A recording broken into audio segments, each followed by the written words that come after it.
So I just wanted to give you a quick overview of the session and what we're going to be doing. Basically, it's an open discussion. It's not going to be a panel talk or anything like that. You're welcome to join in the chat as much as you'd like to, or lead the chat if there's something particularly you want to talk about. But also you're free not to speak if you don't want to as well. You can just listen and take note of what everyone else is sharing and saying.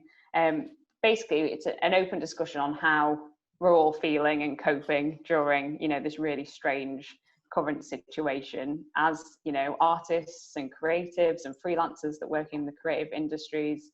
We've all been affected in a number of ways, but also lots of different ways. And also we all have really different ways of handling things differently. But there's also lots of synergies in how we're feeling and connections between us and different ways that we can support each other and collaborate during this time. What we wanted this to be was a really positive conversation. So ways that we're staying optimistic, ways that we're staying inspired, talked about where in your life you're finding creativity. Maybe they're in new ways or in ways that you maybe didn't expect or that you're not used to. But also just an acknowledgement that we don't always have to be productive all the time. And it's all right to kind of take some time to slow down and to recuperate, because we are, living through history here, through a pandemic.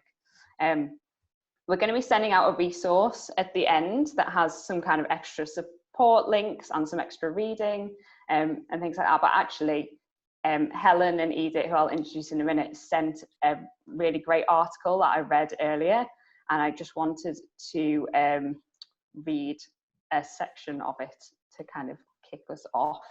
I'm also going to put it in the chat so that you can read along, because it's a bit long, as we discovered earlier. No, you've done the. Oh, sorry.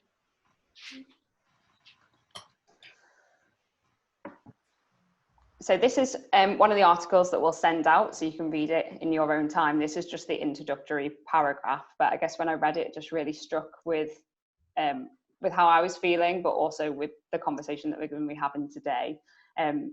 So we live in uncertain times, as did our parents, our grandparents, and their parents and grandparents. Living with uncertainty has always been part of the human condition. Yet for those experiencing it, uncertainty continues to feel as if the rock-solid grounding of the past is melting into the quicksand of unknowable futures. The unsteadiness of a transition can be frightening. It can be impossible to predict where we'll end up. Careful plans can be unmade in an instant, while unexpected ideas can appear out of nowhere. Yet exactly because of their unpredictability, transitions can become fertile ground for meaningful change and lasting transformation. Such transformations may take time. They rarely follow the step-by-step dictates of linear progress.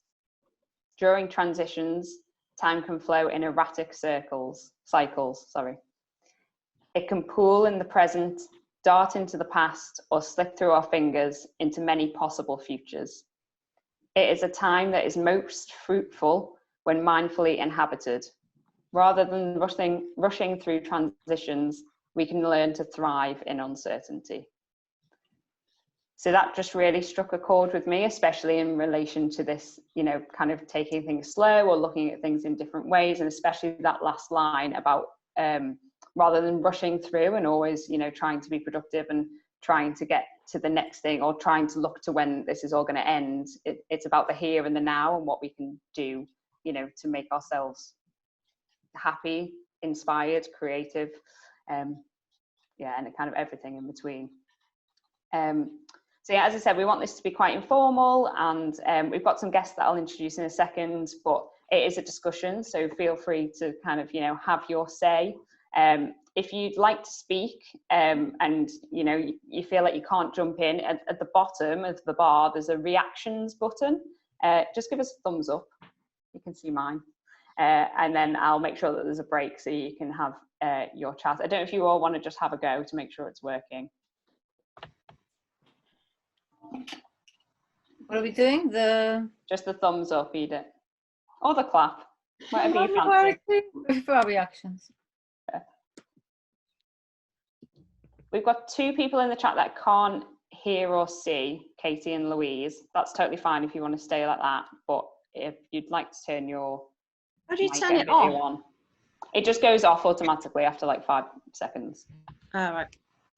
So again, also if I miss it and I ignore you, I'm not ignoring you, please just do it again.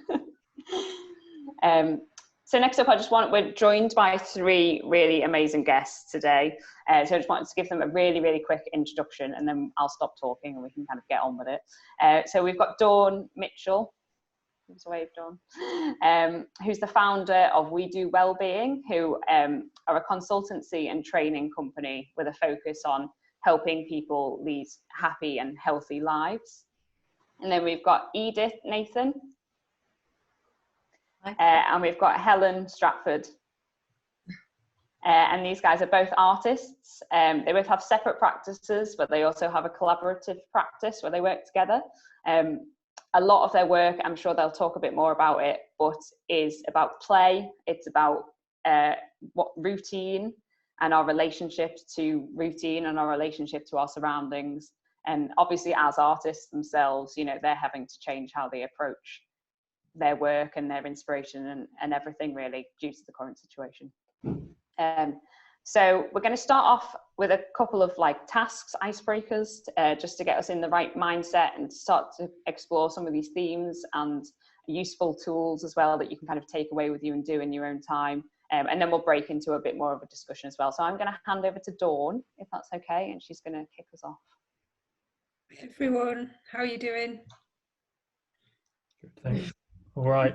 Good, thank We're you. going to be experts in sign language by the end of this.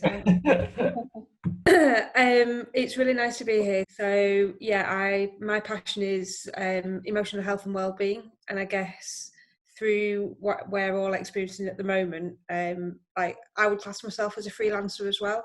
I have my own organisation, but you know, I saw my diary empty for about 6 months in about 48-hour period. So I would consider myself in exactly the same boat as any other freelancer out there. And then kind of riding that wave to see the new opportunities that are starting to come in, such as this. I've never been on a panel with a team of creatives before, so I'm really excited to hear how everyone is and what's going on. My task is to get you involved straight away in a little energy check. So what I would like you to do is have a think about where your energy levels are at this evening. So it's a Thursday, it's getting towards the end of the week. If we were to have a kind of barometer of like we use 0 to 10, if 0 is kind of I really should be in bed fast asleep right now, and 10 is I really could be doing star jumps right now, in terms of energy levels, can you show us in some way? So you can, I don't know, you can make the number with your hand. If it was an 8, you can write it down on a piece of paper and hold it up, or you can put a note in the chat box for us. So have a think about your energy level. It's an opt-in, opt-out. If you don't want to share, then you don't have to. You might just make a note of it for yourself to have a kind of little reflect on where you're at. So if you're comfy to share, then do. The backwards effect. Hey. Oh, There we go. 7. There we go. I think I've got everyone. So we had quite a big range, so from 4 through to 8. I think what the important thing on this is, sometimes we associate the kind of lower energy levels as being like, but actually there's no right or wrong.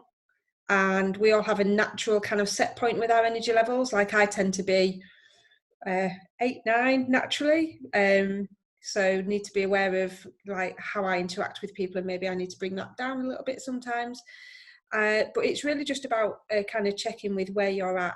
And as we were talking quite a bit about, you know, during this time, the lower energy levels are really important as well, to find stillness, to find quiet, to acknowledge that we need to rest because we're processing so much at the minute. I got asked when we were planning this session, sort of we're having to think about where were we being most creative. And for me, I wouldn't necessarily I guess I am creative. I create training and content. I wouldn't naturally class myself as a creative, but I said when that question got asked, I said the thing that jumps to mind most of all is how much I'm dreaming really vividly at the minute. My dreams have seemed to be very creative, whether I like it or not. And again, I think that's a telltale sign that we are processing a huge amount of change, and change that has been enforced upon us, you know, as opposed to chosen. So just to check in, just to let you know that wherever you're at this evening, then that's absolutely fine. Any energy level is welcome and is right. And you know, if you've got higher energy levels, then share it. And if you at that lower end of the energy level, then actually I'll quite happily sit with that as well and take a bit of quiet time. So thank you for sharing. I think I'm going to hand over to Helen and Idit now for the next little bit. Thanks, Dawn. Yeah, we're just going to start with just a really simple kind of exercise, I guess. You know, just when we were talking earlier, we were talking about what a strange time this is, and how the ridiculous also happens in relation to this time, and also things happen that make you smile. So we thought, just as a starting point, we'd ask everyone to draw or write a few lines about something that's made them smile, just as and then we'll just hold them up, introduce ourselves, and we'll just go around. So yeah, so if we could just spend like 2 minutes doing that, that would be great. I don't know if you want to add anything to that, Idit. No, just 2 minutes is a long time. Don't think too 30 hard. seconds. Try and remember the last thing that made you smile today, yesterday, or the day before. And it can be as flippant as you like. I know what I'm writing.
What's the bell? Someone entering. Someone at the door. I think Louise is having some internet issues. She keeps dropping in and out. So shall we start? Yeah, who wants to share theirs? Oh, I did the mistake of writing it the wrong way around again. Oh yes, Say it. backwards. Right, shall I go? Okay, so here's mine. These, I don't know if you can see. Can you see? Yeah. So these are the goats in Llandudno. Just because I'm interested in this whole division between culture and nature and humans and animals, and I just like the idea of, whilst we can't get out and be out there, that the animals are kind of taking over, and what that does to thinking about the spaces that we inhabit every day. Okay. Cool. I wrote babies being clever on a silly YouTube video, but I wrote it the wrong way around because I'm silly too. I had a hard day, had a really tough day. I had a workshop in the morning, 2 hours, and then I had to write a long piece for my blog, and I go into a difficult place. And then I opened one of these silly WhatsApp things that people send you, probably my aunt, and it made me smile, and it made me realize that, well, now when I was thinking, why is it the thing that made me smile, is that I suppose I'm interested in this idea that we all have the capacity to overcome difficulties. So it was these videos, these string of videos, where they show you how babies, climb onto things they're not supposed to climb onto, and open things they're not supposed to open on. And it's all because they're very clever and ingenious about overcoming the difficulties. So I think that's the link I was making in my, subconsciously. It's fun to watch these, and when we feel like it's insurmountable. Because if they can do it, we can. True. Anyone else want to share? I'll share mine. Mine. I don't know if you can read that because it's backwards on my screen. I presume that's backwards for everyone, or is it? No, we can see it. Oh, brilliant! How come That. it's not? I didn't manage. That's great. I tried to draw it, but this was my pathetic attempt at drawing a toilet roll with a candle in it. So it just looks like a candle. But I'll explain it. It's just a funny GIF that I saw, which was it's one of my friend's birthdays today, like a lockdown birthday, and yeah, it was just a silly little GIF that was clearly made very recently for, directly in response to lockdown. It's just someone trying to blow out a birthday candle in some toilet paper with a PPE mask on, and obviously failing. And I just love that it's quite new, it's quite fresh, and I just thought it was quite funny to send to this person who's having a sad lockdown birthday. Yeah, who doesn't love a good GIF? That was mine. I don't mind sharing mine. Is that Oh, okay? go ahead. Sorry.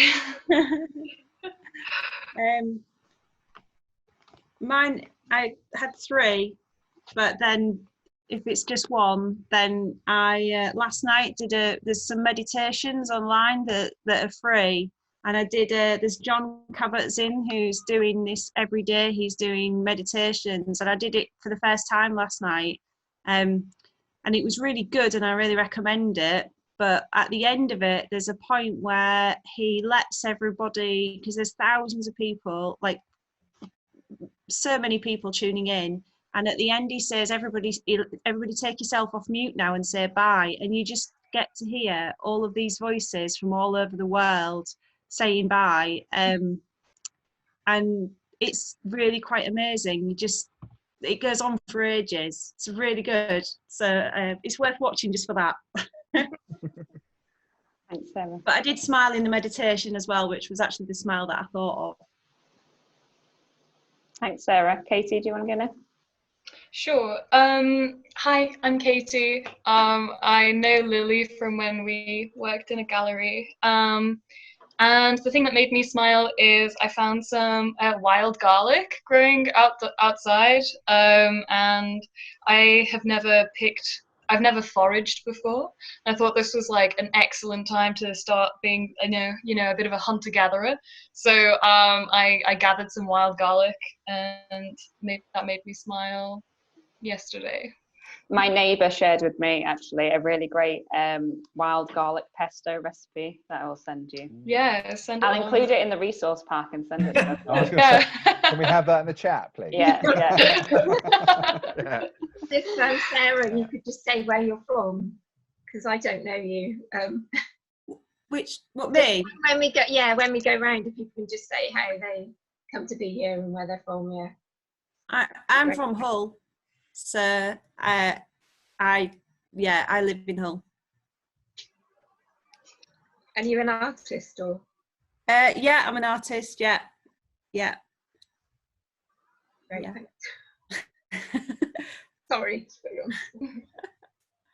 Anyone else want to share theirs? I can share.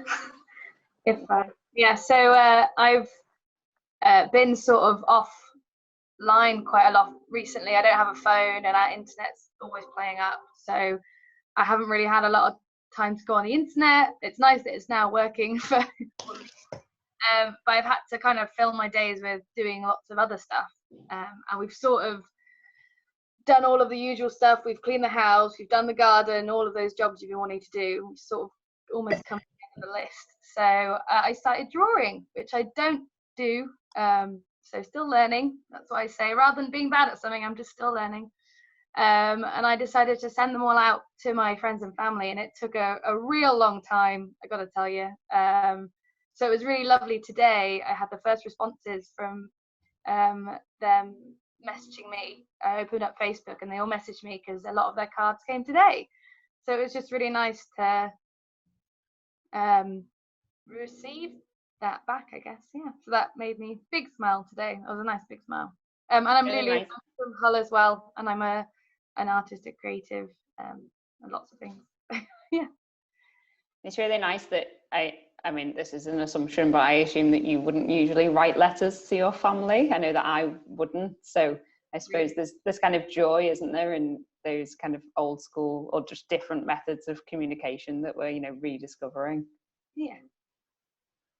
Kind of just on the back of that, I've got a couple of kids, and they wanted to do something for their grandparents just to send out, and actually sitting down, they've not sent letters, so we did a bit of that, and they did the thing where they draw around themselves with their arms out as a virtual hug to send through the post, and it was beautiful. What was really lovely about that for me was the fact that the time that they spent in drawing and looking at each other's faces we're so I don't know, we run around and you go between stuff and you're in and out and all of that, but actually just spending the time to observe and actually sit down and stop, this has been really beneficial.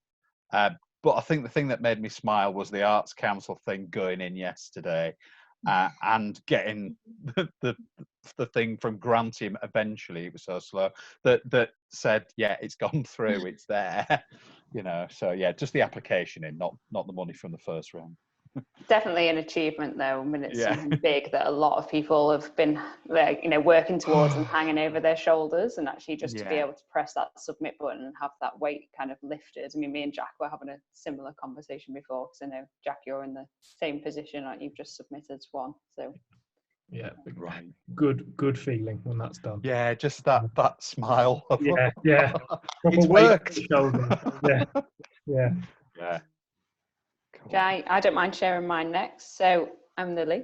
I am a producer and an artist of sorts, although I don't really practice creating anymore, although maybe I will during this lockdown, who knows. The thing that made me smile was that last night me and my friends threw a surprise virtual birthday party, a Hawaiian birthday party for our friend. And actually, I spent 2 days making a quiz and photoshopping her face onto celebrities. And I guess for me, that was kind of a bit of a creative outlet and something to kind of work towards that I enjoyed. And then obviously we had, it all came to fruition last night and we had a really nice time. And it was just, it was all around lovely. And I've been kind of, had that warm feeling all throughout today as well. So that was my thing that made me smile. Does anyone else want to share, or you don't have to? I can share. I'm Carol. I'm on the other side of the pond, though, so it's afternoon for me. I'm on the United States, so it's 1:30 and 1:34 in the afternoon, and I do have to leave at 2. A few minutes before 2 because I have another call, a conference that was rescheduled. It's virtual, so for Common Field. But I actually wrote down hot water. I've been trying to stick to a semi-routine where I get up and have a morning routine of coffee and take a shower and get dressed. And so the shower, the hot water, and I haven't had limited hot water. So, I've had the water the whole time, but just being able to take a shower and start my day. So that was my big smile this morning. Mm-hmm. That's great, thank you. It's lovely to have you here all the way from America. Yeah. I think that's one of the really positive things about everything moving digitally, is that we can connect with people and reach people that we wouldn't usually connect with. And we can do that easily. And hopefully, I mean, who knows, it might just be that that's becomes the norm as everyone gets used to, you know, working online. Sammy, did you want to share, or feel free not to? You're muted. Oh, there you go. am I working? Yeah. Oh, it wasn't working earlier. That's good. Yay. Yeah, mine's like really simple, though I thought of another one, but I'll do this one. It's just that, I don't know if you can see it really well.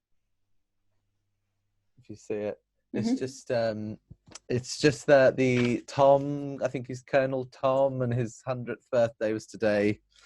And I just think it's quite a good achievement. And I just smiled. I heard it on Sky, so I was like, yay. That was the last time I smiled. So I was like, oh, that's great. That's nice. Simple pleasures. Yeah, definitely. I saw that he'd raised over 30 million now.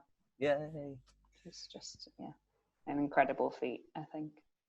And then there's Louise as well, but her camera and microphone aren't on, so I don't know if she's just taking a step back. We'll maybe just leave it for now. But thank you, everyone. That was really great. I think one of the things that really struck me was, you know, I'm just about to ask a question as we move into the discussion stage, but actually we've already kind of started speaking about like all the different, you know, creative outlets that we have that maybe we wouldn't usually be doing. You know, we're writing letters, and we're doing yoga, and we're foraging, and I guess that leads me perfectly into the first kind of question, which I'm going to invite Idit and Helen and Dawn to answer first, and then open it up to kind of wider discussion of, you know, what do we mean by creativity?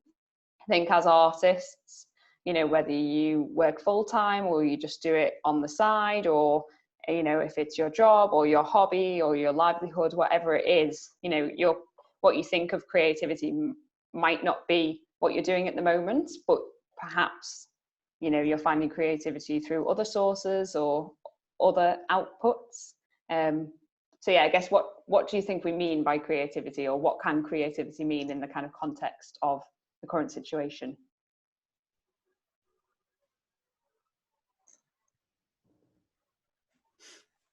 I'm doing a course with you guys. You are? I'm doing a producer course with Absolutely Cultured. That's my creative outlet, but I'm working 16 hours a week as well. So I'm still working, really. But I had 3 weeks off, furloughed, and I started to really enjoy the space, the headspace, and grow vegetables. And you've started a Facebook group as well, haven't you, Sarah? A gardening group. And also DJing on a Saturday night live.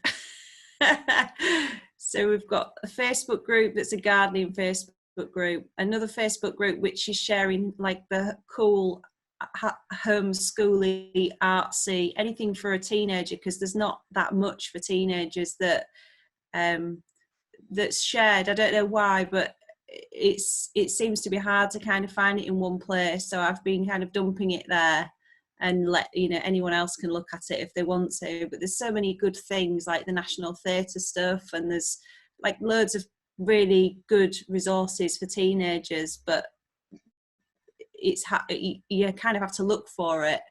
So I've been putting those all in one place as well, and then doing the DJing on a Saturday night, which really is like our Saturday night out. It's almost like having a routine, isn't it, of like doing something on a Saturday. It gives you something to look forward to, so that, you know, all the days don't blur into one, but it's, you know, it's a Saturday thing, isn't it, of, you know, putting your lights on and having a dance and putting some lipstick on, nail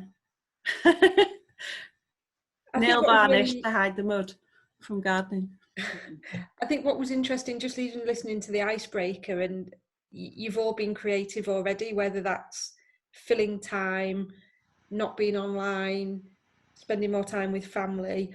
And what I find interesting, because I'm a geek basically about emotional health and well-being, is that all of the things that you're doing, even though you're doing them quite intuitively in a kind of an environment that's been forced upon us, but you're having kind of intuitive responses to get out in the garden, or to connect with friends and family in a different way, or in a more intense way or effective way maybe. It all links to all the science that I know. So, for example, the 5 ways to wellbeing, if people have come across that, evidence-based ways in which we can improve our mental health and wellbeing. So it's created by the New Economics Foundation, and the 5 ways are to connect, so human connection. So Lulu writing those letters, you know, it's increasing your connection with people. So the people who received those cards felt connected to you today. That's going to have totally had a massive impact on their mental health and well-being. The second one is to be active, digging your garden, being outside. It links, they all interlink, so connection with nature through gardening and being active. I've started going for a run without my headphones in. So actually when I'm when I say run, I mean like jog. But I'm listening to what birds I can hear, or even just the sound of what type of surface I'm running on. Is it gravel? Is it tarmac? Is it grass? Which then links to the third one, which is take notice and be in the moment, which I think we're all doing a lot more of. Instead of thinking about the 10 other things that you have to do today, we can sit in the moment. I spoke to someone today and she said, I read a book. She said, I sat on a sofa and read a book for 2 hours. And that kind of enjoying solitude, which I think we kind of have moved away from. If we're not being externally stimulated by something, then we're bored. But actually the use of solitude is something that is hugely beneficial. Where have I got to? So connect, be active, take notice, keep learning.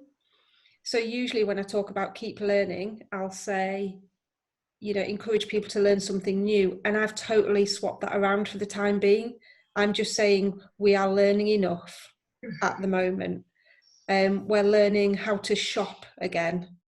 I've been to the supermarket twice with no means of payment because I'm shopping for me and my mum. And before I leave the house, I'm also thinking, have I got my sanitizer wipes? Have I, you know, how long's the queue going to be? All these different processes, you know. So actually what I'm saying to people, don't worry about learning too much at the minute. Our brain is already processing a lot. And that's what I said about my dreams.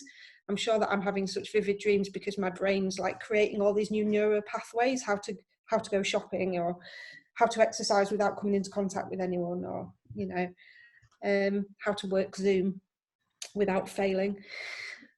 And then the last one is to give. So that can be to give, like John, you were saying about your kids, like, you know, the joy that they can get from giving that to their grandparents to say, we're thinking of you. And they all interlink again. So that connection, that you've been creative, that they're maybe trying out a different thing they've not tried before. So they all interlink. And what I'm encouraging people to do is kind of consciously almost tick box, like, oh yeah, that was one of the 5 ways. And when we start building the 5 ways in more regularly, they are the things that can really nurture us and sustain us. I don't know if that helps. Anyone got a reaction to that, or a way that they can kind of see that? I feel like for me, I've been doing that subconsciously anyway, a lot of those things, but you don't reward yourself for doing them unless you know, as you were saying, Dawn, if you kind of consciously say, okay, well, that's you know, that's me connecting, or that's me doing that. So I think that's a really good tip to kind of, you know, give yourself. And it is the conscious thing. And I think ways in which you can reflect on that. So the evidence around, at the end of the day, doing a bit of gratitude practice. So what am I grateful for today? Or maybe journaling a happy memory. So actually the evidence is if you relive a happy memory, it takes our brain out of negative, because a lot of the time at the moment we're in negative, we're worried, we're a little bit scared, we're worried about our loved ones. So the brain's sat in negative really. So anything you can do to flick that switch into positive, even if it's just for a minute or two, to say, you know what, today I feel really grateful for the sun being out, or for being able to get out for an hour's exercise because I'm well. I think can be really positive. And also the evidence, if you write it down, is even stronger. So to have a little bit of a journal to say something that was really good that happened to me today was, or you can do it with other people, to increase connection rather than just saying hi on on FaceTime or whatever, you can say, do you remember that time we went on holiday and we couldn't stop laughing about? You know, so reliving happy memories actually, or put our brain into positive and just help us, and that releases endorphins and serotonin and the happy hormones. That can be cool. Sorry, I was going to say also those connections being made in kind of local communities. I find, because we've been helping a very little bit with the local community group, which has been an amazing resource for people in terms of like a food bank, but also support. So, and I think that has been a really positive thing, because actually normally I live in a village and I don't really spend much time here because I'm everywhere else but here. So I think it's been really interesting for me to kind of reconnect with where I live. But I wanted to also say, I suppose in relation to my practice, what I was thinking about, what some of you were saying about creativity and about different sort of ways that different things can be creative or productive, I suppose. And I was thinking about Lulu, how you were saying you were offline, and then the kinds of, we've been talking about the sort of pressures that we bring upon ourselves in this situation to be productive, and how that's also reinforced by a lot of the things that we're seeing online, Twitter feeds, about how people are, you know, and I think it's who are sort of, on the one hand, it's really fantastic that people are growing things, and I'm also growing things in my garden, but there's also a point at which you say, well, actually, I'm not going to do anything today because I don't feel up to it at all. And I think, oh, I'm just going to sit and I'm just going to watch TV, mindless TV, and I think that acknowledging that is perfectly fine. And in a lot of my work, and I'm going to try and share my screen now, which is a new experience, I've been looking at notions of productivity and what is productive actually, and I've been working in a context where different sort of communities are seen as not productive, or where there's high levels of unemployment, where there's been kind of industries. So I was working on the edge of Middlesbrough, which have gone into decline. And then the council have said, you know, that's not economically productive to support that area anymore. So we're not going to financially support these communities. And so it's like, how do you recalibrate that idea of productivity and what is productive life? So so this is, I don't know if I can do this. So share screen. Keep learning. Here we go. Share. So can you see that? It's just loading. Might take a sec. Yeah. Yeah. Is it still loading? No, we can see it now. Oh, can you see it? So it's TV watching. Is that what you can see? Yeah. Yeah. So this was a diagram of. So I'm looking at the ways that productivity is measured. So this is like a flow chart. And of course, we're all subject to quite really unpleasant graphs and ways of measuring things at the moment. So this was a graph. It's a flow chart that I made of my husband's TV watching routine. So this was his.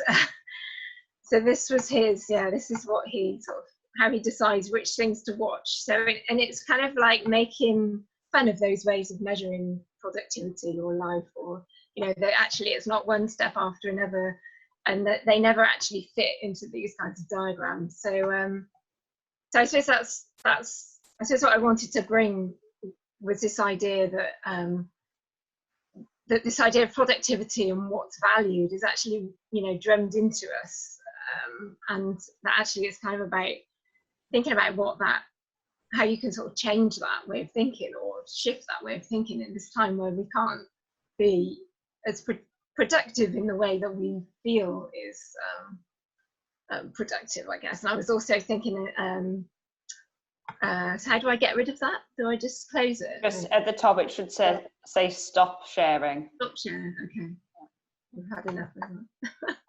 So I was also thinking about what John was saying about being everywhere and every place at once, and And I've been speaking to other people, and they've said that this time has been a time for the, like, it's kind of like a rupture in this like moment where you're kind of like everywhere you've got somewhere to go, you've got another meeting, and actually it's like you can't do that now, so you have to think about other ways, and rethink what this term productivity is. So, yeah.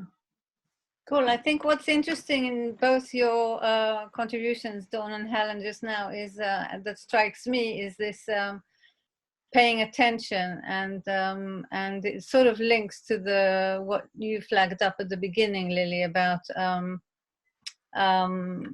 time to sort of do things, and to inhabit the moment and do things in a mindful way, because what you both highlighted for me is this idea that it's productive to actually note down and really take notice of what it is that made us smile or was positive during the day, before we go to sleep, and probably can't, like me. So it's really that refocusing or recalibrating, as Helen said, of the attention to the moment, and looking at the details. And when we were preparing this session, I mentioned reaching out for a book, one of the books I really love and cherish, which is called The Blurring of the Essays on Blurring of Art and Life by Alan Capro. You see it the wrong way around, but that's the book. And because he talks a lot about, I suppose also this idea of what artists produce, and what it is that we're expected to produce, or how, I mean, there are many essays in there and too many ideas to go into. But one of my favorites is actually towards the end of the book, and it's about attention, and the way paying attention to small and very mundane actions in some cases can really alter the way we look at them, experience them, and feel towards them. So I'll read you a tiny bit. He talks about washing one's hands, which is, I reached out for it because of the washing hands, obviously, which we've been doing so much more lately. So he asks, he says that ordinary events are inherently compelling once you pay attention to them. What happens, he asks, when you pay close attention to anything, especially routine behavior, is that it changes. Attention alters what is attended, he said.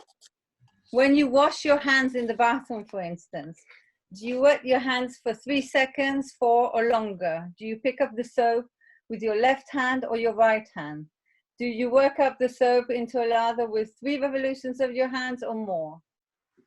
How fast do your hands run? Do you look into the sink or at the mirror as you wash? Do you lean backwards to avoid the splashing water? And on, there's a series of questions. And then he says, if you began accounting for all these operations in sequence while you were still washing your hands, you'd notice that they seem to take longer than they should, and that everything happens awkwardly, or at least disjunctively, which I think we're all feeling a little bit like that now. Everything is a little bit disjuncted, or whatever that verb is supposed to mean, to say however you pronounce it. Anyway, he says, soon you realize it is all very strange. You're in the territory of the familiar, unfamiliar. And I think that's where we are now. And it's about sort of finding a way to acknowledge it, inhabit it, and sort of work with it, or not, as Lily said, we don't all have to do stuff all the time. So for me, creativity is in everything, and even if we're not producing stuff at the moment, it's about that attention, recalibrating it. That leads me really nicely onto my next question, which is about inspiration. And we can still be inspired, and not necessarily have to make something out of it, although we can if we want to. But I think that's a really lovely example of you sharing something, that's inspired you during this time. And I just wondered whether anyone else had come across anything, whether it was an artwork or a text or even just, you know, a daily thing that has kind of, you know, inspired them to be creative or to be happy or to think in a different way. I've had a thing, which is that since lockdown, I've engaged a lot more with poetry, and mainly, in fact, probably exclusively through Twitter. And that's, it's not that I don't necessarily like poetry, but I didn't really spend very much time sort of like, you know, if I just go past it on Twitter or something. But I guess with that little bit of extra time that I've had, I've just stopped to read these things. And I think also perhaps there's a lot more people are writing poetry in response to a situation, or they're sharing their, you know, other things. And it's not, you know, the celebrated poets or anything. It's just people who create material on Twitter. And actually, I've just been enjoying it a lot more and being much more inspired by it. And like you say, Lily, it's not made me want to create anything per se, but I've just really enjoyed appreciating the craft a little bit more, because I think it's just something that I've never really done before in great detail, which has been a real interesting thing for me. And maybe I don't do that enough. Oh, Carol's gone. Bye, Carol. But yeah, that's my little sharing. Is just an odd thing, and it's even just small. It's not like long form poetry, just little responses that people have, and actually often I feel like they're quite reflective of the nuance of day-to-day life, you know, and that's really enjoyable. There's a chap in I can't remember his name now, which is annoying. I'll put it in the chat if I remember it later. And he does poetry about, he goes to the beach and finds pebbles, and sometimes he writes poetry. Dean. Dean, yes, Dean, yeah. And I've watched a little 13-minute piece that a company in Hull put out about him and his work and stuff. And yeah, it's been really nice to sort of just have the time to look at that and reflect on it in a way that I hadn't before. Also, that's quite an artistic response to like an art form, I guess. But yeah, that's my example. I just did an exhibition with Dean. Oh, really? His pebbles are in Hull Truck with mine and Sam's work at the moment. Brilliant. Oh, great. Well, I'll go there. Still there. It's not supposed to be there. It's just, stuck. They'll move it online, don't worry. I think for my inspiration, as I said, like generally, I'm very much a producer and an organizer, and not necessarily a creator of artwork anymore, or recently anyway. But I think for me, inspirations really come through cooking and through all of the cookbooks that I've had sat. You know, I love a cookbook, but I get them and then I choose, you know, 2 or 3 recipes, and then I just make those 2 or 3 recipes, like basically religiously, and then I buy more cookbooks. So it's been a really nice opportunity to kind of revisit some of those and make some absolute masterpieces, if I must say. But you know, colourful foods, foraged food that I wouldn't ever usually try. I had radishes for tea. Didn't think that I liked radishes, but apparently I do now in my adult life. So, you know, that's where I'm kind of, it's something to look forward to, and it is my kind of creative outlet and inspiration at the moment. But if anyone wants any recipes, I will also send some round. Have you actually foraged like non-things, you know, have you been foraging, you know where you like get things and you never realised you could eat it? Not yet, but maybe it's something I'll look into. I mean, actually, I've been foraging in my garden because I live in a rented house, and we have a lovely garden because the women who own our house are keen gardeners, and we're very lucky because they've kind of set it up to just kind of be a bit of a wild garden that doesn't really need much tending to, which is perfect for us because we don't have the time or the skills. But it's, you know, there's actually quite a few things in there that I didn't realise were edible, but my neighbour's been helping me kind of choose what to eat and what to use it for, like the wild garlic and the pesto I was talking about earlier.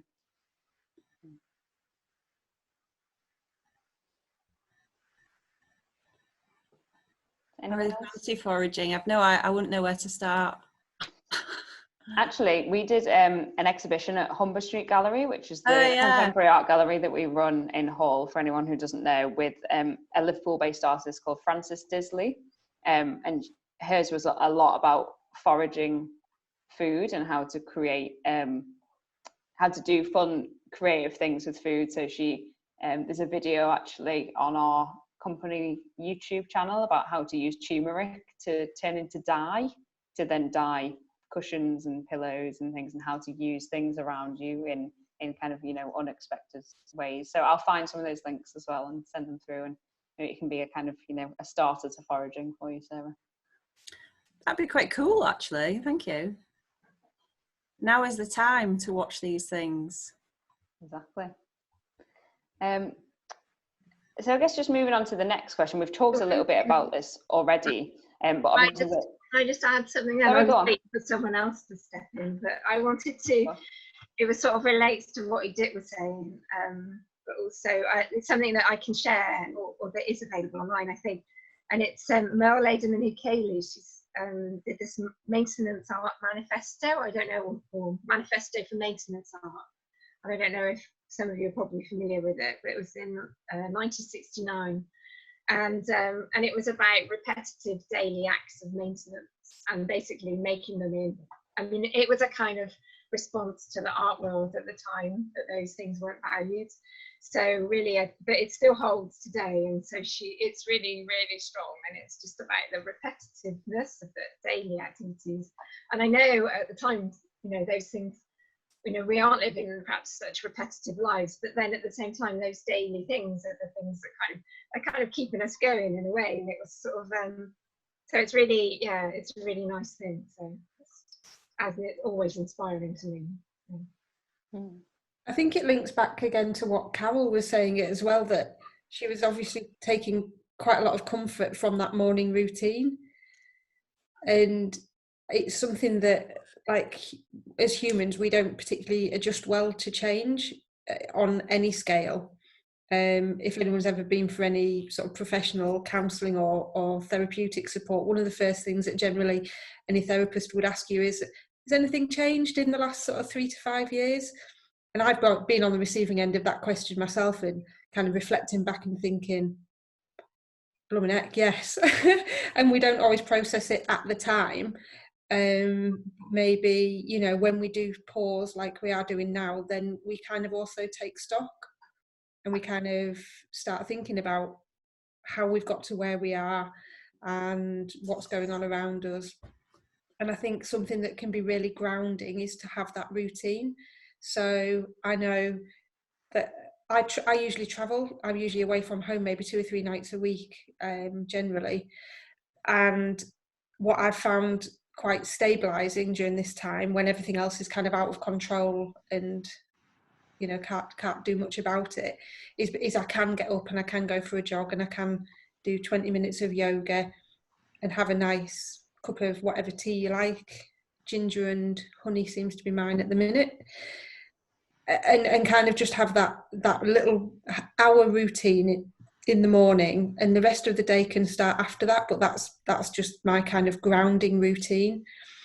I think sometimes and it can be at the end of the day maybe, that you have a nice bedtime routine as well, but there's something quite comforting about it. I wonder whether I should slightly tweak the question and ask if people could share not only what they're inspired by, but what they're finding comfort in.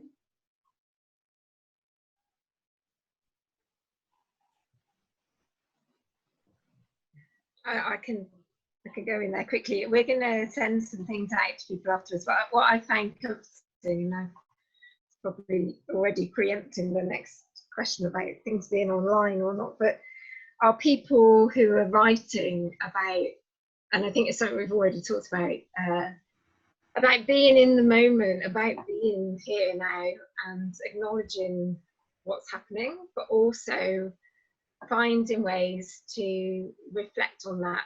I mean, positive is a really loaded term, but in a way that kind of lifts you away from, and positive and negative are really loaded terms, but lifts you away from that sort of tunnel of going down where you can't do anything can't feel like you can do anything, and feel quite helpless. So for me, it's finding some online articles, and one of the ones was, that Lily quoted, was just ways that people are writing intelligently about this time that we're in, and it's not kind of journalists, it's not politicians, it's other people that are writing in ways that kind of reflect on the situation. Yeah, so that's something that I'm finding comforting, actually, in this kind of, yeah, deluge of stuff from everywhere.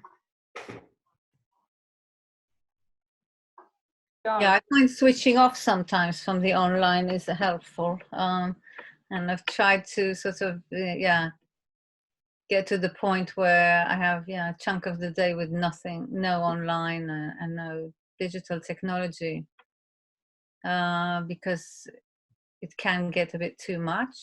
And I'm trying to find comfort in, the smaller things like cooking or hanging the washing or just enjoying the sun or things like that in ways that are very different to what I used to do before this all happened. I think partly because this is such an unusual time, and so the bombardment we've sort of got used to of social media and living online and all that, it's just got 10 times or 100 times worse with this, because it's such depressing news.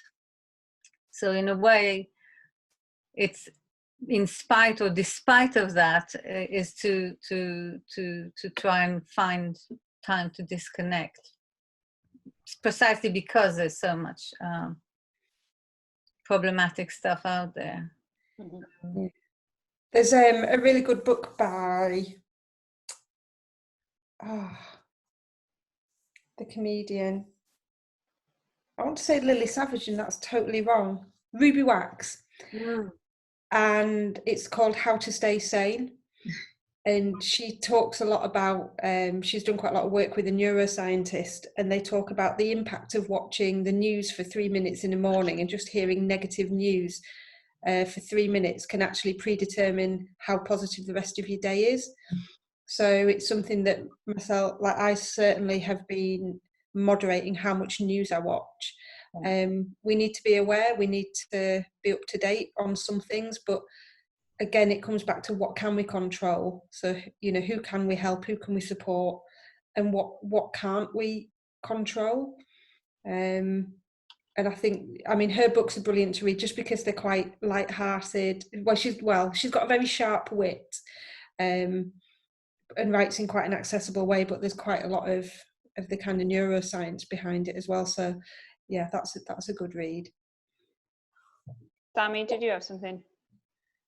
Yeah, I just kind of wanted to build off that, and maybe the speakers have like a view on it. But it's interesting because there's like lots of we can hear like lots of different ways of kind of that comfort and that inspiration coming every day. And like, interestingly, it's almost the opposite for me. What Dawn was saying, I like to hear that news, be connected to the world, hear what's happening, bad or good, and then I feel like I'm part of that conversation as well, and that bigger world. And then interestingly as well, like I'm someone who's constantly active and constantly wanting to achieve, that word achieve, and that productivity is for me, like this thing that we're doing right now is an achievement, and I'll be like cool, I've like achieved something today. Or even if it's like, oh, I locked the back door for once because I keep forgetting, that's like an achievement, like but like that's like an achievement. And then like that kind of idea of like, I often come home and say to Lulu like, oh, I haven't achieved today, I need to achieve something.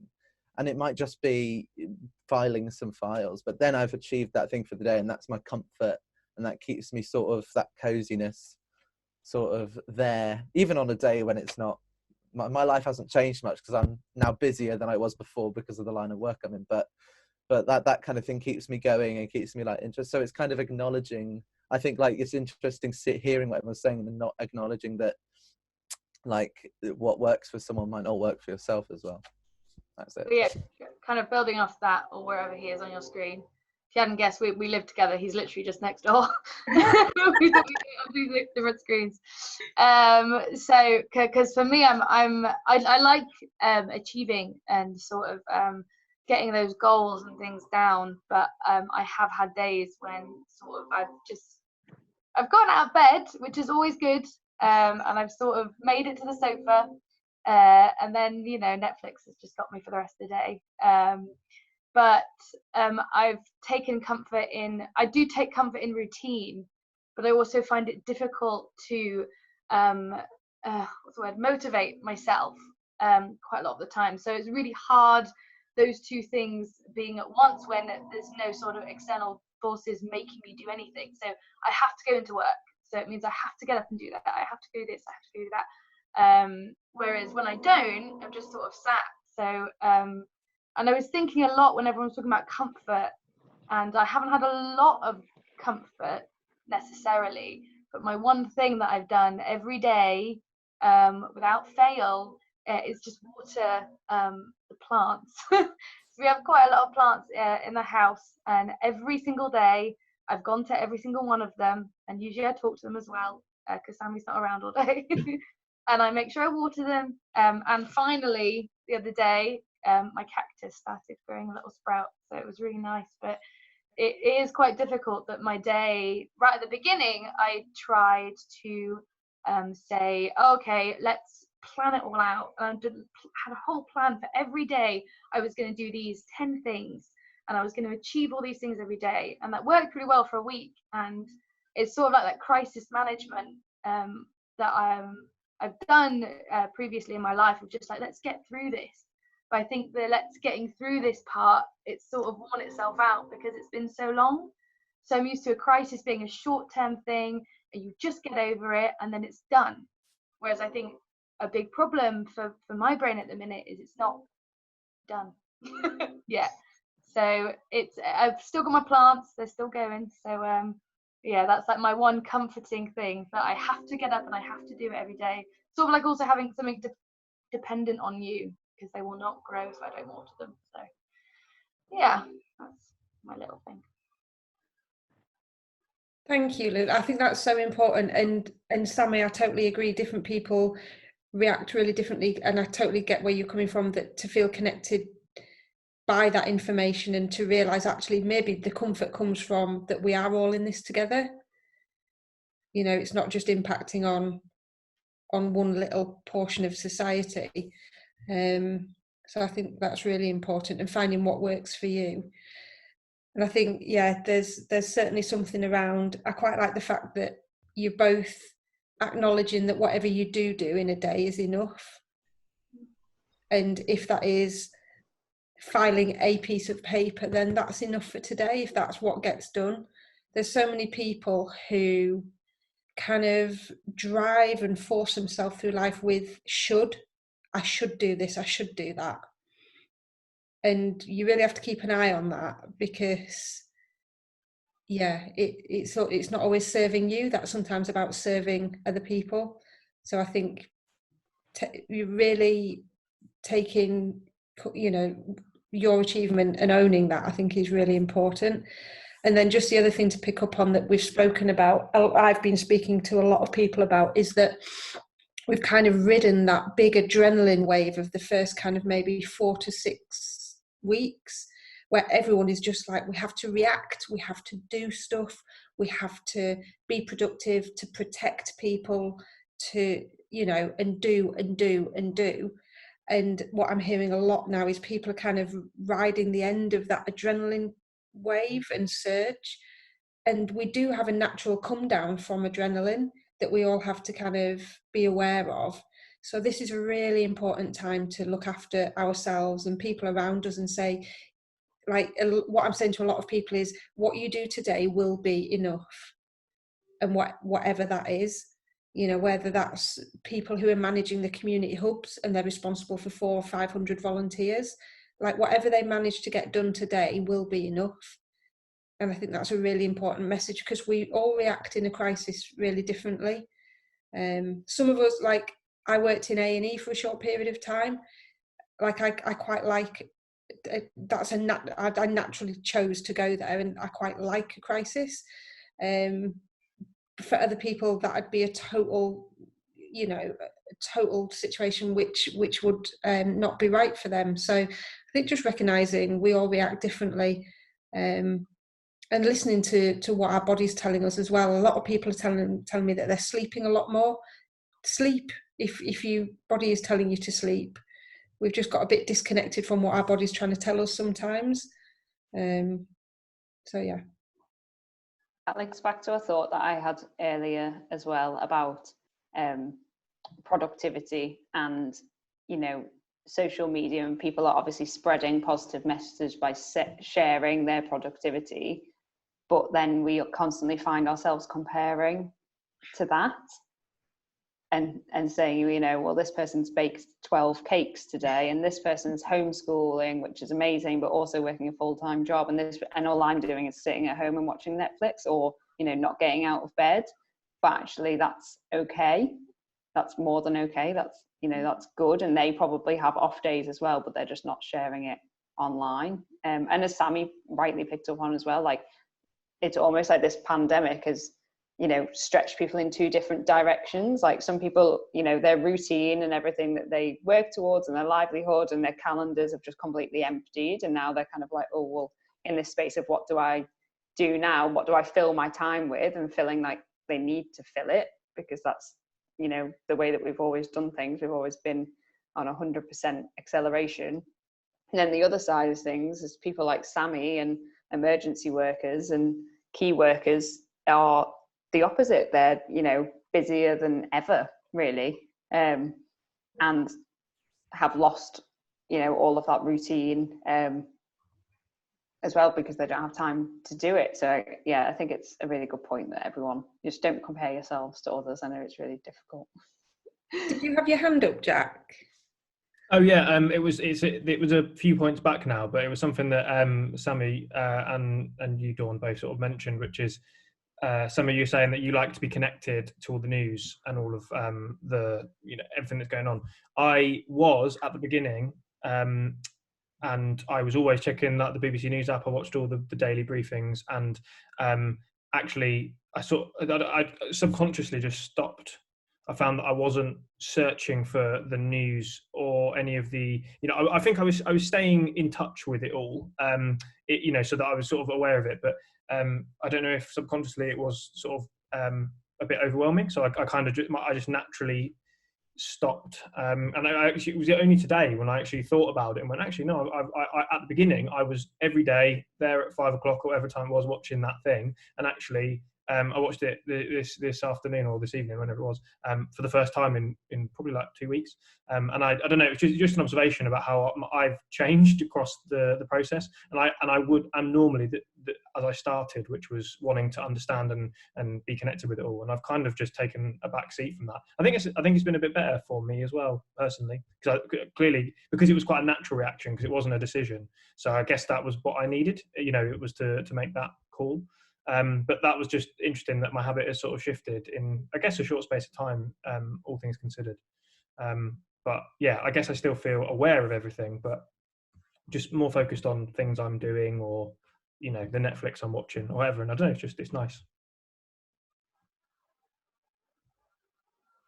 There is an issue about the sustainability of it in terms of the length, how long it's going to be, and how long it's already been, and how long it's going to be. And that is, yeah, sometimes really scary, and other times you think, well, that just means that it's okay to slow down, that it's okay to pause, surely, because, you know, it's not going to change tomorrow or next week. It's going to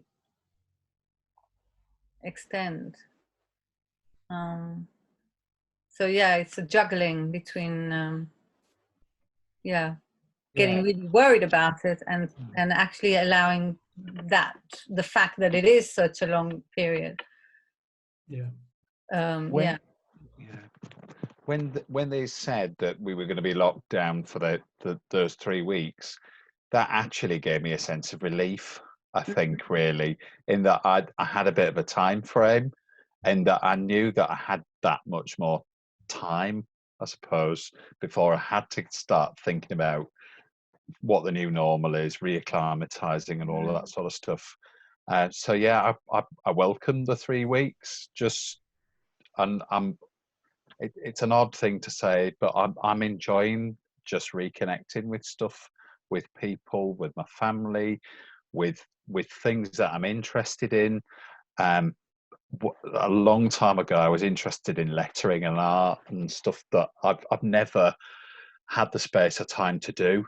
And yes, I've gone away and looked all that up, and I'm just finding, it's not finding stuff to fill my time, but I'm just finding something that might be interesting that I might carry forwards or might leave at that point. But I'm rediscovering, I think. Yeah, I think I found, I also found, well, I had to, I suppose, re-evaluate my practice, or, you know, the way I present and make work because of the specific project. So I know what you mean. There's something actually, and a couple of weeks ago, I talked to the curator for this show and this project, and she made me realize that actually I don't have to produce work just now. I just have to think about what this project, how this project will pan out now, because oddly enough, it's a project about homes. And as you can imagine, I got the funding for it, you know, well, I applied for it a year ago. I had no idea that everyone will be locked at home. So when the money came through in mid-February, I still had no idea people would be locked in at home. And lo and behold, a few weeks later, I was like, now everybody's going to think that I came up with this project because of the way we're locked down. But anyway, what I was going to say is it's making me, the whole project has had to be completely turned upside down or inside out or whichever, because it was based on encounters in public spaces with people in Luton, and it was supposed to be very local to Luton, about their homes. It's called Draw Me a Home. And then there was going to be an exhibition based on that sort of research, which was very interactive, very physically and sort of, you know, site specifically done. And of course I can't do that now, nor can I show any of the works that I was potentially going to produce, because most of my work to date has been about touching and interacting physically with the pieces. So playing games or, you know, moving slides around. Nobody's going to do that in the next year or two, at least. No. I mean, you know, so I'm like, whoa, at least now I've got an extra 3 weeks to think about how this is going to work, if at all, you know.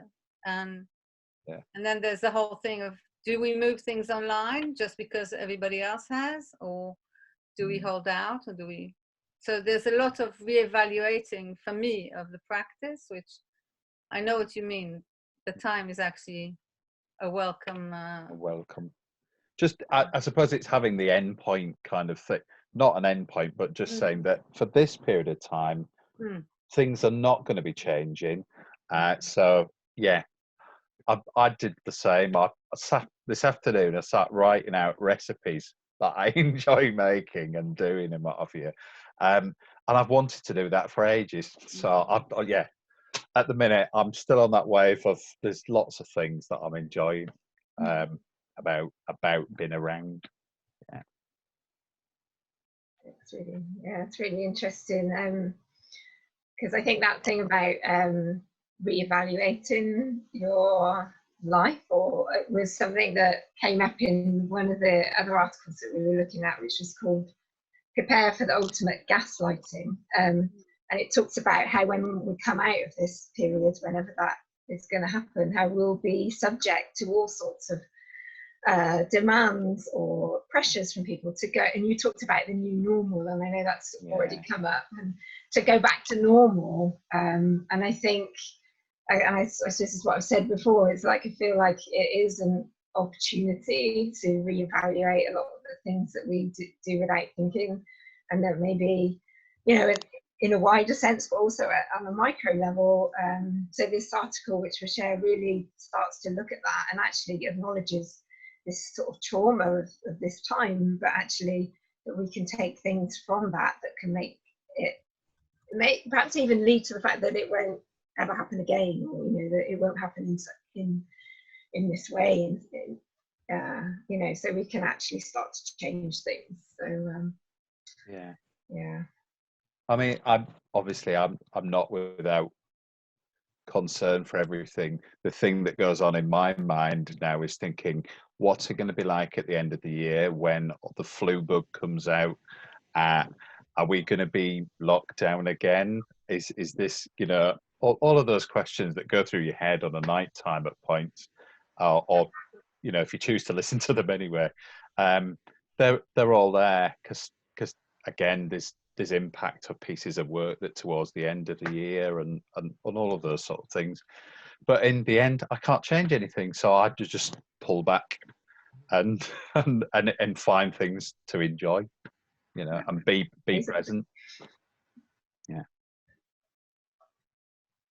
Yeah, I think what you're just saying there about being present, it's really hard, isn't it, to worry about you maybe paying the bills and thinking about projects for the future, but it's hard to think about the future, and being present is really all you can do. That's it, isn't it? Being forced to be present, apart from where schools are sending schoolwork to and they're on the computer all the day because they can't not do the schoolwork, but the being present thing, being forcibly present is quite interesting. You can't plan, not really.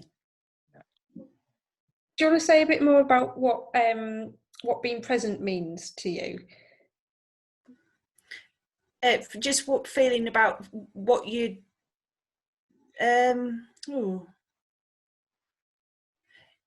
not worrying, not thinking, it kind of ties in with feeling like you have to achieve. I like to always feel like I'm achieving something, but when you're girls, your achievement goals are very short.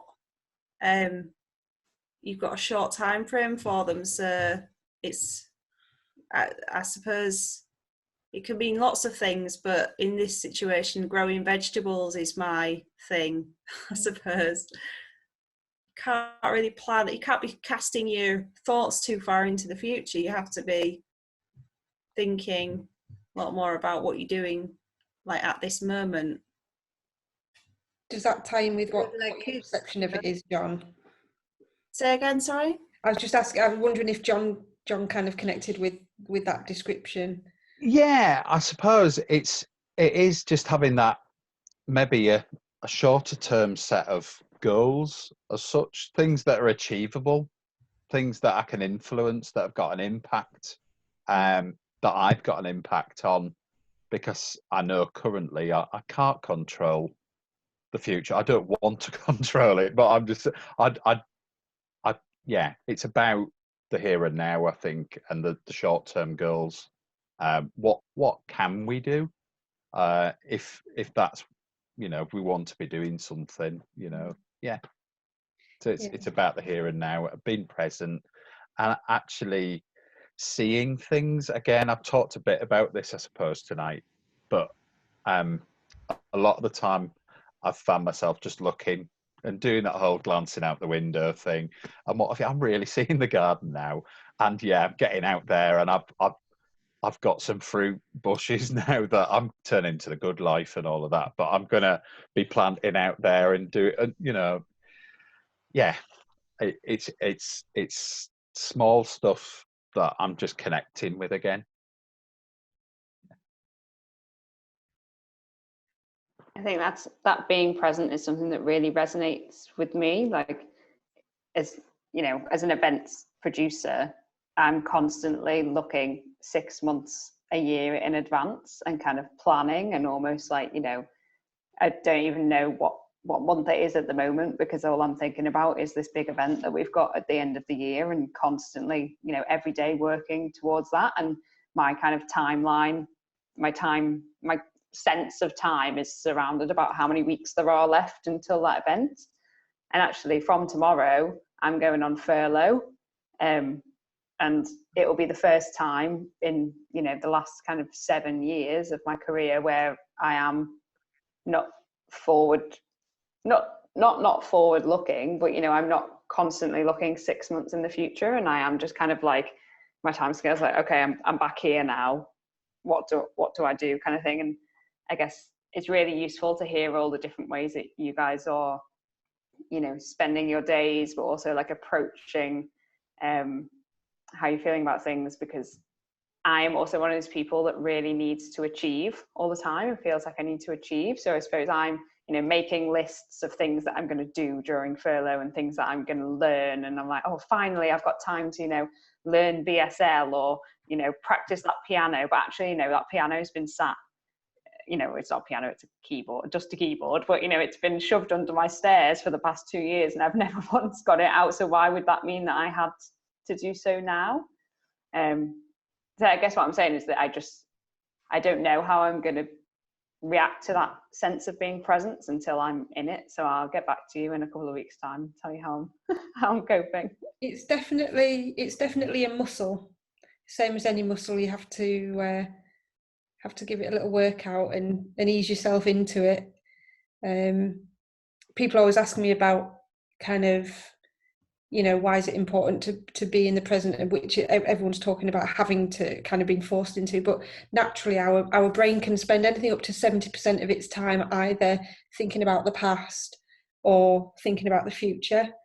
So actually, potentially, that percentage is shifting massively, which is quite interesting, and you know, so much talk of being present and in the moment, and linking back to what Idit was saying about just taking that presence of washing your hands. There is quite a bit of evidence about kind of doing chores, like, so I keep thinking, oh, I need to, my windows need washing. They're absolutely filthy because the window cleaner isn't coming around anymore, and it's a case of I can either begrudge doing that task or I can do it mindfully and kind of get that sense of achievement at the end of it. And that is totally about mindset. And we can bring whatever mindset we choose in a way to any given task. You can call it a chore or you can call it a task. You can find, you know, achievement and appreciation in it or not. So I guess that's what I'm hearing from a lot of people is you've all kind of been bringing your positive mindset to things, which is really great to hear. And just don't beat yourself up if it's not always there, or you have a day where you think, you know what, Netflix and chill is exactly what I'm going to do today.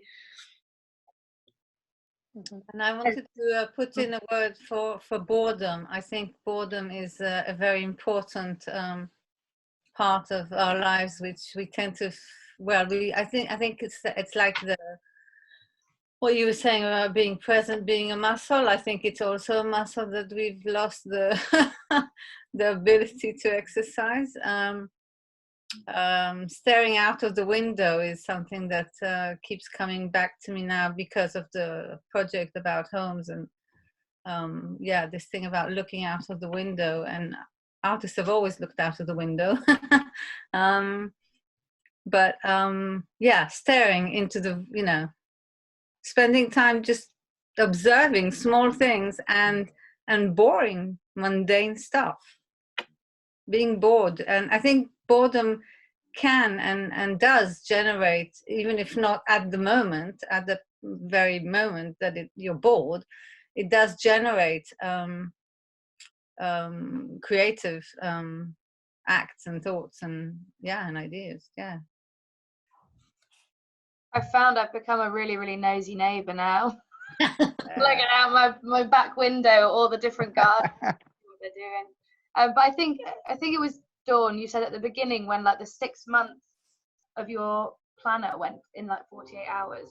Yeah, so that it sort of felt, it sounds really, really dramatic, but I'm an actor, so forgive me. But it literally felt like grieving when I had to get rid of all my stuff. My diary's over there, it's got cactus plants sat on it because I haven't had to look at it, because really I'd live my life in I'd look at a month, and really I'd look at a week, and that would be, I'd live that week and I'd have to know everything that was going on my meetings, but still had to keep up with it, and I knew what was going to be happening.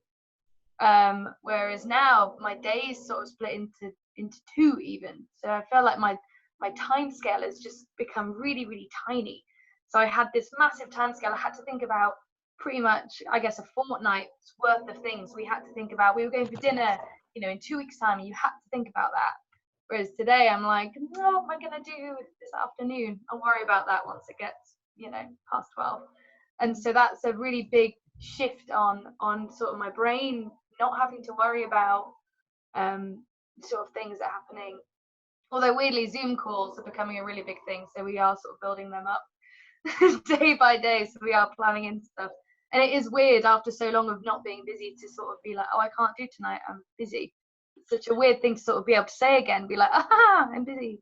So that was an odd thing, but it's nice to kind of have that time of just not having to worry about what's happening next month. It's scary, but also it gives me a bit of relief as well from constant ticking on in my brain. Totally, yeah. It was that initial, it really felt like free fall. You know, you work hard, you build up, especially as a freelance, because it's your name on everything, isn't it? And it was nothing personal that people were emailing and ringing and saying, I'm sorry, but we have to cancel. But there was an element of it that felt personal, even though I knew that it was not their decision, and that it was, but the kind of, you know, I've been building my business up for 5 years, and then me having to ring people who work on my behalf and say, I'm sorry, but that work's gone, and I'm trying to negotiate some sort of payment, you know, passing it on to others as well. Definitely felt like free fall for a week or so. And knowing that everyone else was in struggle as well was part of the comfort, the kind of shared experience. I had to take some comfort in that and kind of not let it feel personal, but there was an element of that. And also, I'm going to be really honest and say pride and maybe a little bit of shame of I'm not working now. I've taken a lot of pride and I guess identity in being a hard worker.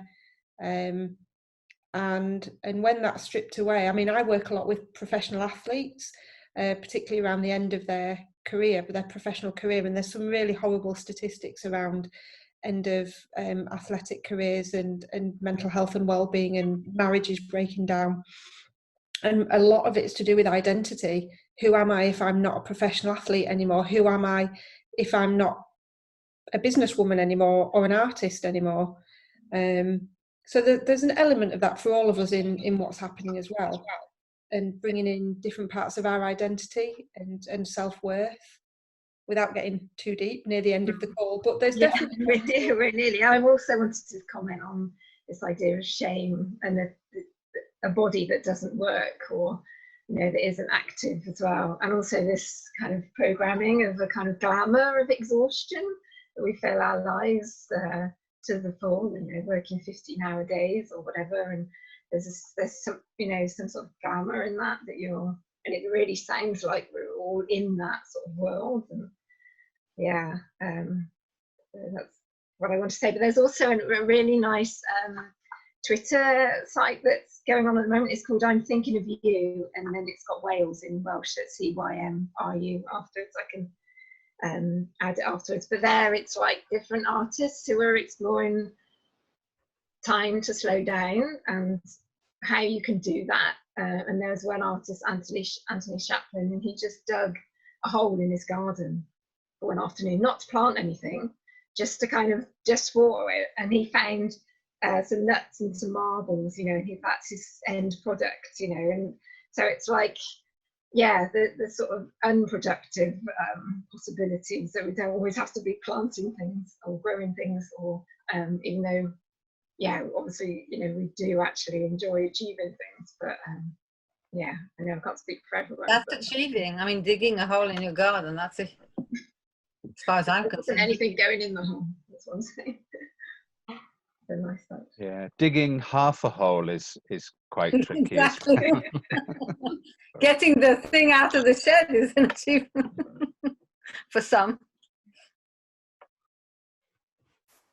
I also think that knowing without any of that we're enough, just being us, just, you know, we're lots of things other than our work, you know, whatever position in the family, sister, brother, mum, friend, you know, we are enough, even stripped back to not, I don't want to say just us, but as an individual, without anything else around us, nuts and bolts and achievement, and we are enough, and we bring a lot to a lot of people's lives. Just not, I keep saying just, we bring a lot to a lot of people by being ourselves.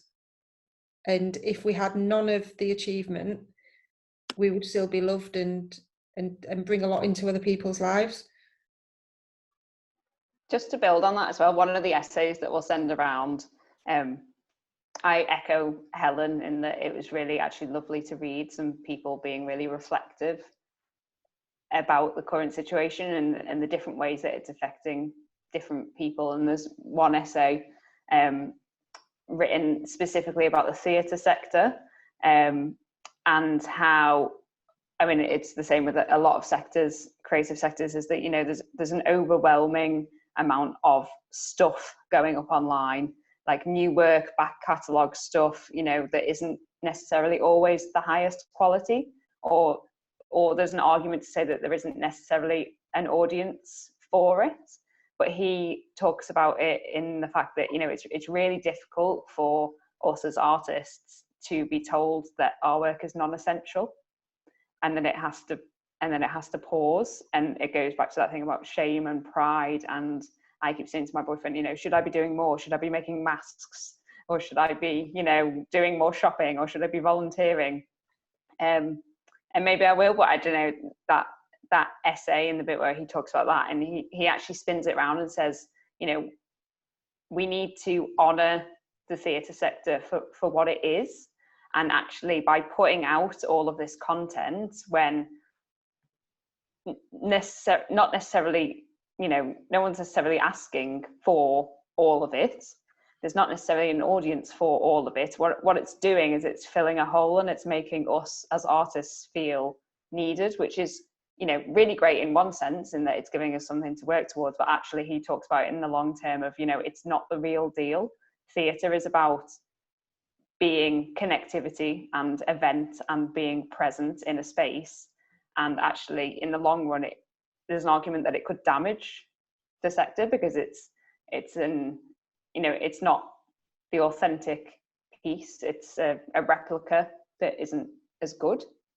I just thought that was really, really interesting. I think it's interesting though that, like, tonight was a massive sacrifice, because I've missed out on Frankenstein, the National Theatre, and we've been watching Frankenstein. We've been watching the National Theatre every Thursday as a family. So after we've watched it, we go online and talk about it. So my son has only ever been into the National Theatre to have a wee before, when he was at the skate park. So now we'll be probably a family trip to the National Theatre will probably happen when we're able to go.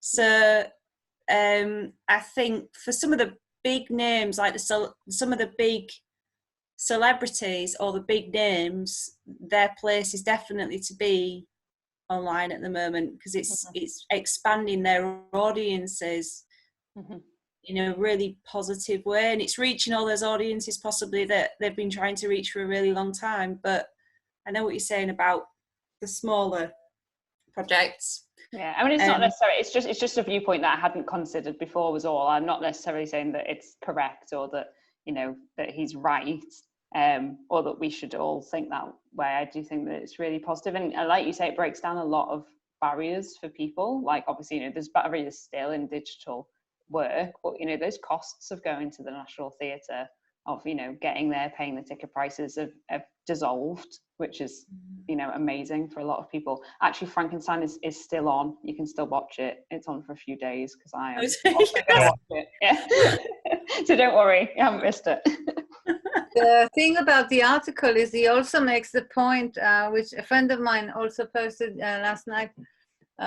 She's a theatre practitioner, and she was making a point similar to what he's saying in the article, which is does the world actually need our content now? I mean, sometimes, you know, the events are so momentous and so big, and maybe we don't have to respond. Yes, we can generate content, and there's loads of platforms out there, and they're full of, you know, great stuff. But there's something quite comforting, to go back to that word, in what he's saying about not having to feel like we have to get content that relates to the pandemic now, here and now, and online. We don't all have to do it, because there's no need for it. Sometimes art just has to, you know, take a back seat. I also, picking up on that, I think what Lily was saying about should I do this and should I do that, and I feel a lot of guilt sometimes for having time. I think it's especially like living with somebody who has to go in every day and still has to do their job and still has, if not less time, to do the things that they want to do. I'm sat here, as you can see, placed in the background with all my instruments, and I'm like, I could spend 8 hours a day practicing and doing what I love and making music and doing loads of different responses. And it's like people are saying, you know, it needs to be out there, it needs to be this. And maybe it does, maybe it doesn't, but it doesn't have to be you. You don't have to, just because you're an artist, if you don't create, that's okay. You can take a break. And it's actually been quite nice. I still play every few days, pretty much weirdly the same probably as I was doing before, but I'm finding other ways to be creative and to feel that creativity, like with my little drawings, and like things like baking, which I didn't consider to be necessarily creative before because I do all my other bits and bobs, but it kind of has a break from that, and from that pressure of having to do things all of the time, because I have that time, because I have those hours in the day. So I think that kind of guilt you have to find different ways of getting over that, because that's something I've had to get over, is feeling guilty for not doing all of the things. Like a friend of ours who Sammy works with wrote a book within, I think it was the first week. Who was John? Yeah, but he wrote a whole book. Yeah, he wrote a book, and he like there was like 4 massive things that he did, and the book was like a little one of it. In like 2 weeks or something, and he was having interviews and everything, and I just sat there and I was like, I have done nothing. And that sort of guilt of like nurses and doctors and all those brilliant people who work on the front lines having to go in every day, and all I have to do is sit on my ass, but I'm feeling really bad about it. So that's sort of the whole thing. And so yeah, that's a big thing, is we don't have to create all of the time. I think there's definitely comfort in knowing that other people feel like that as well. And that it goes back to what I think I said at the very beginning, is that, you know, there's a lot of differences in how we are affected, how we're all handling this, but there's also a lot of synergies and ways that we can support each other, because we're all in it together, basically. Speaking of time, I'm just really conscious of time, in that we're going to run out. So I think what would be really nice is just to do a really, really quick like closing exercise, where we maybe just go around and say one thing that we'll take away from the session today. And I'd like to invite our guests to kick off, if that's okay. So Helen, sorry to pick on you. Can I go to you first? Okay. Yeah, well, I suppose I was thinking that my work's quite critical of things where you can do 1, 2, 3, 4, 5, and then there you are, you're fine. But actually, there's also a sign of fascination with that, because I'm quite interested in kind of cognitive behavioural theory as well, and the kind of worry tree. And I've found John's response saying, well, I can't do anything about it, so I'm just going to leave it. Really interesting. But also I really like that thing, the 1, 2, 3, 4, 5 actually, that Dawn said. So the 1, connect, and the 2, get active, and the 3, take notice, and the 4, keep learning, and the 5, give. Because I think they're quite different to a lot of the messages that we're getting again, on, from emails, from people trying to sell you things, trying to kind of fit you into, trying to find ways they can keep selling you things at a time when you can't, you don't really need anything. So I think they're just really things you can do without purchasing things, I suppose. So it's they're quite different. So I like them. Thanks. Okay. Dawn, do you want to go next? You're muted, sorry. Sorry, should have learned by now.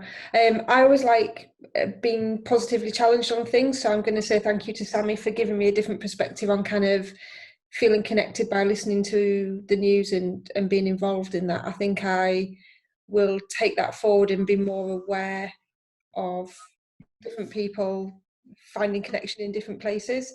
So he looks like he's frozen, but Sammy, I hope you can hear me, and thank you. Sure, Lulu will pass it on, although I think she might have frozen as well. Their internet They're both frozen. Oh, they're both. Idit, do you want to go next? Yeah, I'm struggling. I did think before Helen said her points, I was going to point that out, that I found that interesting. And I also found interesting how that sort of reverberated in what everyone was saying, and how similar and yet dissimilar the experiences are, and how easy it is really to have a discussion and discover those connections is comforting. So that's what I'll take. I'm just going to pick on people. Lulu, if you're there. Yeah.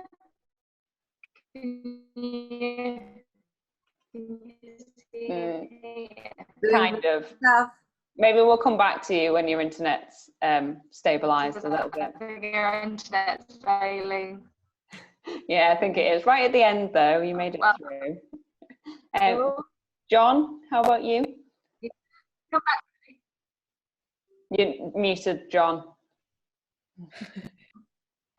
There we go. I've just got a tickly cough, so I keep muting. I think it was Dawn that mentioned it, but kind of a journal of positivity.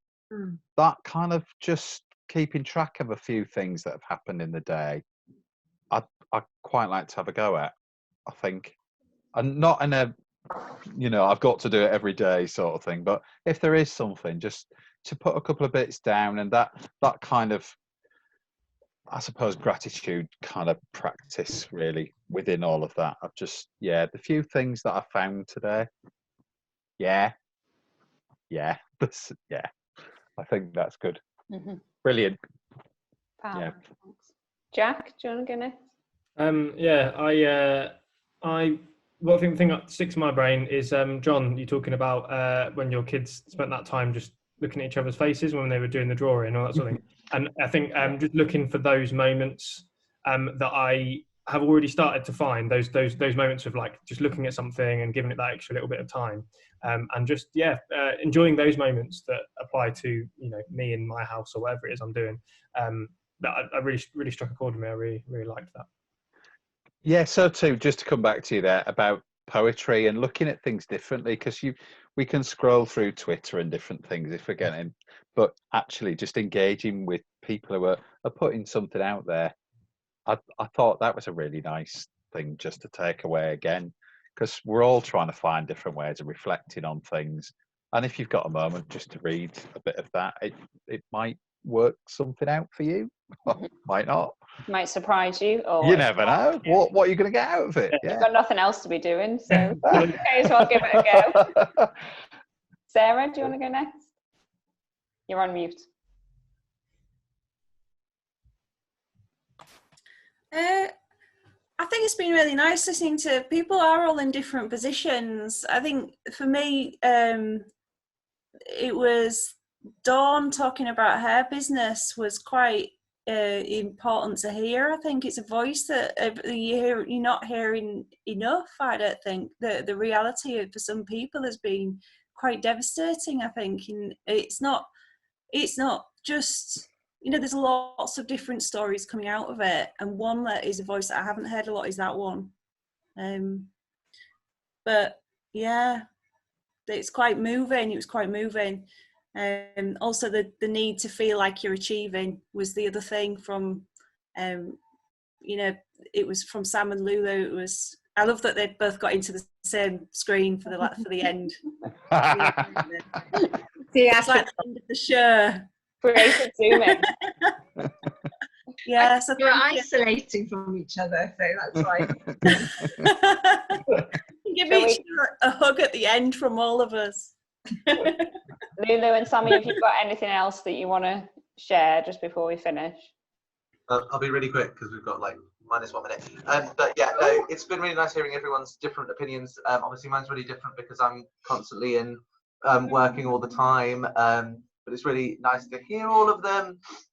You know, when you're in your gardens having a nice time, then just, you know, think of me at work. What did you?